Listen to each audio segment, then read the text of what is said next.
Hello everyone, good morning. আচ্ছা, সকালবেলা না খুব তাড়াতাড়ি ঘুম থেকে উঠে গেছিলাম, ওই 7:30টার মতন বাজে এখন। উঠে আগে চা বিস্কুট খেয়ে নিয়েছি, তারপরেই খেলাম কিছু আমন্ড বাদাম।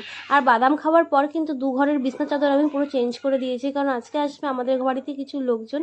আজকে ছিল আমার বাপের বাড়িতে আমার 9 মাসের স্বাদ।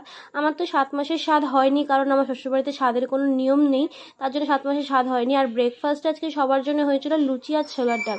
তো সেটা খেয়েই স্নান টান করে আমি রেডি হতে চলে গেছিলাম, আর রেডি করে দিয়েছে আজকে আমার বৌদি আমাকে। তো তারপরে দেখো ফটো সেশন শুরু হয়ে গেছে সবার সাথে। তো অনেকগুলো ফটো তোলার পর লাঞ্চ টাইম হয়ে গেল, লাঞ্চে তো খেতে বসে পড়েছি। আর হ্যাঁ, আমাদের বাড়িতে মানে শ্বশুরবাড়িতে যেহেতু নিয়ম নেই, তাই বাপের বাড়িতে কোনো নিয়ম করা হচ্ছে না, শুধু জাস্ট আমাকে সাজিয়ে গুছিয়ে খেতে দেওয়া হয়েছে আর কয়েকজনকে নেমন্তন্ন করা হয়েছে, বাস এইটুকুনি। আর এই নিয়মটা তো সবার মধ্যেই থাকে, যে সমস্ত রকম তরকারি দিয়ে মেখে ঠেকে শুকে ফেলে দিতে হয়। তো সেটাই আমি করছিলাম, আর আমার খুব অসুবিধা হয়ে যাচ্ছিলো, তো দূরে দূরে তরকারিগুলো ছিল। তো তো যাই হোক, এভাবে ছুঁয়ে ছুঁয়ে নিয়ে রেখে দিচ্ছিলাম।